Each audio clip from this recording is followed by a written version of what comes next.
வணக்கம் and welcome to cooking Tamil. இன்றைக்கி நம்ம பார்க்க போகிற ரெசிபி முட்டை பரோட்டா.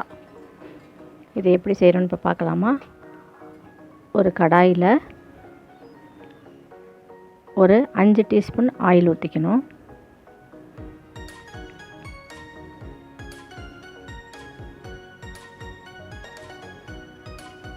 அதில் 2 பட்டை 2 கிராம்பு போட்டுக்கிறோம். பட்டை கிராம்பு வெடிச்சோடனே ஒரு பெரிய வெங்காயம் நீட்டமாக நறுக்கி போட்டுக்கிறோம்.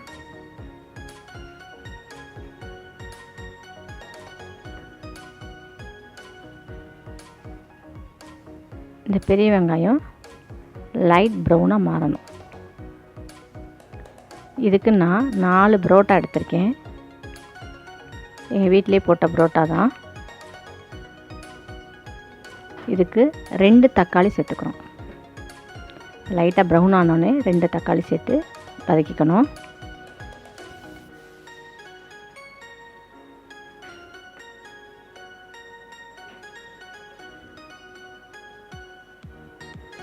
லைட்டாக உப்பு போட்டுக்கிறேன்.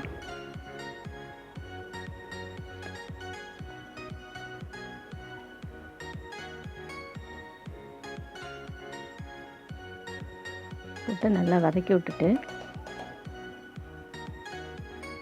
வதங்கணும். நல்லா வதங்கினதுக்கப்புறம் ஒரு டீஸ்பூன் இஞ்சி பூண்டு பேஸ்ட்.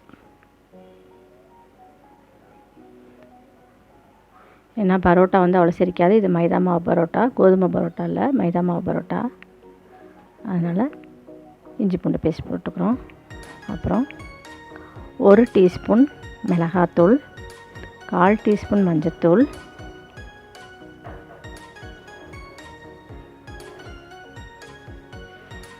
1 டீஸ்பூன் மல்லித்தூள். இதை போட்டு நல்லா அந்த மசாலாலாம் அந்த வெங்காயம் தக்காளியோடு நல்லா மிக்ஸ் ஆகணும். இப்போ மிக்ஸ் ஆகி நல்லா திரண்டு வரும். இப்போது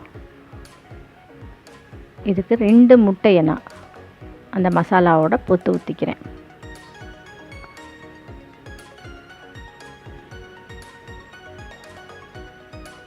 எப்பொழுதுமே முட்டை பரோட்டா செய்யும்போது அந்த வெங்காயம் தக்காளியோடைய அந்த முட்டையும் போட்டு நல்லா கிண்டிடணும். கடைசியாக முட்டை போட்டிங்கன்னா அது ஒரு மாதிரி வாடை வரும். இப்போ இதை போட்டு கிண்டும் போதும் நல்லா அடி பிடிக்காமல் பார்த்து கிளறணும். இப்போ கொத்தமல்லி தழையை போட்டுக்கிறேன். இந்த கொத்தமல்லி தழை ஃப்ளேவரும் அந்த முட்டையும் நல்லா சேர்ந்து நல்ல ஸ்மெல் வரும்.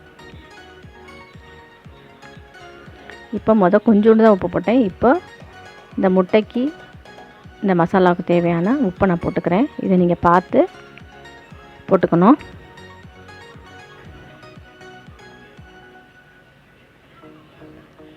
இப்போது நான் 4 பரோட்டா சொன்னேன். எங்கள் வீட்டில் போட்ட பரோட்டா. அந்த 4 பரோட்டாவையும் நல்லா நீட்டமாக நறுக்கி போட்டாலும் சரி, இல்லை பிச்சு போட்டாலும் சரி. நாங்கள் நீட்டமாக நறுக்கி போட்டிருக்கோம்.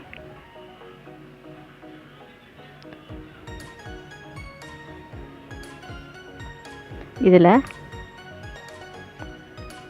இது இப்படி சாப்பிட்டிங்கன்னா ரொம்ப ட்ரையாக இருக்கும். இப்போ நம்ம வீட்டிலே செஞ்ச குருமா, நாங்கள் பரோட்டா குருமா செஞ்சோம். சரி, முட்டை பரோட்டா உங்களுக்கு செஞ்சு காமிப்போன்றதுக்காக தான் இதை ஒரு 4 பரோட்டா மட்டும் எடுத்து செஞ்சு காமிக்கிறோம். இப்போ எங்கள் வீட்டிலே செஞ்ச வெஜிடபிள் குருமா, அதை வெஜிடபிள்ஸ் இல்லாமல் வெறும் குருமா மட்டும் ஒரு 3 தேக்கரண்டி ஊற்றிக்கிறேன்.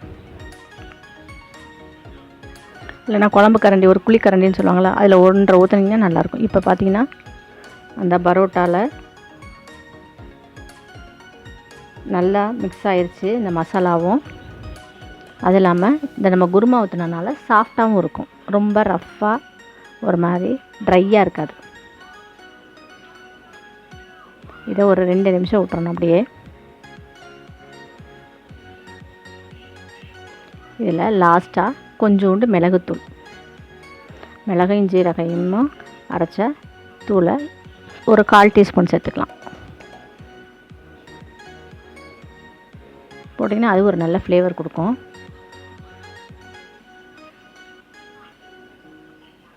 இப்போ பார்த்தீங்கன்னா முட்டை பரோட்டா மேக்ஸிமம் ரெடி ஆயிடுச்சு.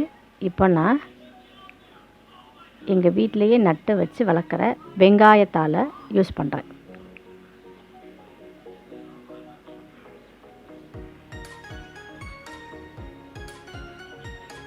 இது உங்களுக்கு டேஸ்ட்டுக்கு நல்லாயிருக்கும். ஒரு ஃப்ளேவர் இருக்கும் வெங்காயத்தால். இப்போது முட்டை பரோட்டா ரெடி ஆயிடுச்சு. இது ரொம்ப நல்லாயிருக்கும். வீட்டிலேயே செய்கிற முட்டை பரோட்டா ரொம்ப நல்லது கூட. வெளில வாங்குறதில்ல அஜினோமோட்டோ அது இதுன்னு சேர்ப்பாங்க. நம்ம வீட்டிலையே நம்மளுக்கு கையில் இருக்கிற பொருளை வச்சு நம்ம செஞ்சுருக்கோம். இந்த முட்டை பரோட்டா உங்களுக்கு ரொம்ப பிடிக்கும்னு நினைக்கிறேன். இதை செஞ்சு பாருங்கள் உங்கள் வீட்டில். உங்களால் பரோட்டா போட முடியல வீட்டிலனா கூட கடையிலேருந்து வாங்கிக்கலாம். இருந்தாலும் நம்ம வீட்டில் செஞ்சு சாப்பிட்றது ரொம்ப நல்லது. இப்போ இந்த முட்டை பரோட்டா பார்த்தாவே சாப்பிட்ணுன்னு ஆசையாக இருக்குது அவங்களுக்கு. உங்கள் வீட்டில் செஞ்சு பாருங்கள். ரொம்ப டேஸ்டியாக இருக்கும், ரொம்ப நல்லாயிருக்கும். சீக்கிரத்துலேயும் நம்ம செஞ்சிடலாம். இந்த முட்டை பரோட்டா உங்களுக்கு பிடிச்சிருந்ததுன்னா லைக் பண்ணுங்கள், ஷேர் பண்ணுங்கள், சப்ஸ்கிரைப் பண்ணுங்கள். உங்கள் ஃப்ரெண்ட்ஸ் அண்ட் ரிலேட்டிவ்ஸ்க்கு எங்கள் சேனலை பற்றி சொல்லுங்கள். நன்றி, வணக்கம்.